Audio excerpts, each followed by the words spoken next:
What's up, Barnhill family, and welcome back to your home for all things combat sports. Yo. So we had a off week for Thanksgiving. Hope all you guys out there did have a amazing holiday weekend. But we got some fights again, UFC Austin. And every time the UFC comes to Texas, it just may be that we're partial. But It's always a great card, even if it's a fight night. For sure. And this main event is no different. Arman Tsarukyan versus Beneil Dariush. This is going to be a highly contested technical matchup. Tsarukyan, the younger fighter at 27, Beneil in his mid-30s, now at 34, both looking to get their names into title contention. What's a little bit surprising to me is Arman is almost a 2-1 favorite.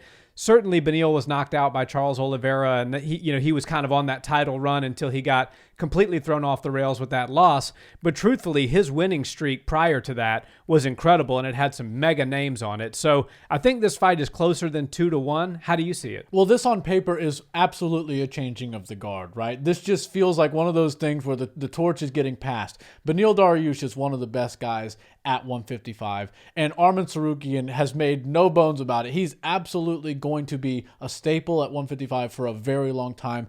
A lot of people, myself and you included, think that he will for sure be the UFC champion at some point. Yes. But being that he's so young, he's got time to develop. I don't even think he's in his physical prime yet. You know, a young 27 at 155, and the way people take care of themselves these days as professional athletes, it's not until about 33 where you see them really firing on all cylinders. So the future's very bright for Tsarukyan. But I do like this matchup because Beneil Dariush is a lot like some of the other guys at the top of 155. Think of your Justin Gaethjes, your Dustin Poiriers, the guys that you think their best days are behind them, and then they get in the octagon and they show us, not so fast. I'm not quite done yet. I know I stole Lee Corso's little saying there, but not so fast. I've still got a little dog left in me, and they bring a lot of experience to the cage. And while the UFC's bringing in these hungry lions that have never been there in their 20s, and they're just chomping at the bit to get to a title, they realize they meet a brick wall when they go against a Justin Gaethje. Think of Rafael Fiziev. Yeah. When you get some of these guys that have never really fought the elite of the elite, and then they get thrown in there against the top level 155ers, they realize that, okay,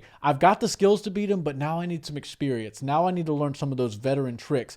And I think this is a perfect opportunity for Arman Tsarukyan to really have to dig deep, go into a championship fight, see if he can actually get his hand raised against one of the top 155ers on the planet, and somebody in Beneil Dariush who has been a top guy skill-wise for quite some time now.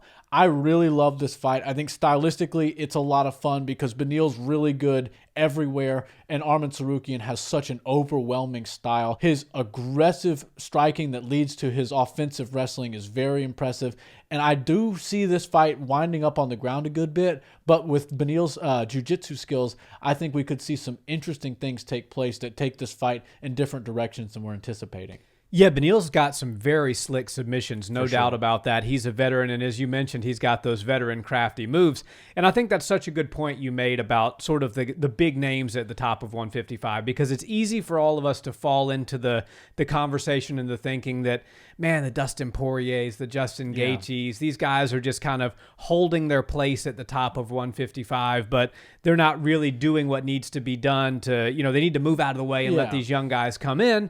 And then what happens? Justin Gaethje accepts a fight against a Rafael Fiziev, and I'm not too proud to say I was way wrong on my prediction on that. I thought Rafael Fiziev was gonna finish Gaethje. He put a striking clinic on Rafael Fiziev. On the striker. I mean, the guy that literally is an instructor, or was an instructor at Tiger Muay Thai. Insane. It's truly remarkable. So you can't count out the old dogs at 155, and Beneil Dariush is no exception, and that's why I'm going to pick the underdog to win this fight. Wow. I do think Arman Tsarukyan has better wrestling than Beneil Dariush. I don't think that's much of a stretch or a secret to say that, but I think that Beneil has better on the canvas grappling. I think his jiu-jitsu is better. I think his submissions are slicker, and I think he's a little bit craftier on the feet than Tsarukyan. And one thing about Arman Tsarukyan is he does like to shoot and shoot and shoot again, and Beneil is very good about making the wrestler pay for their shots and stuff. Think about the fight he had with Matus Gamrot and how he handled that. I mean, he's a very, very crafty veteran.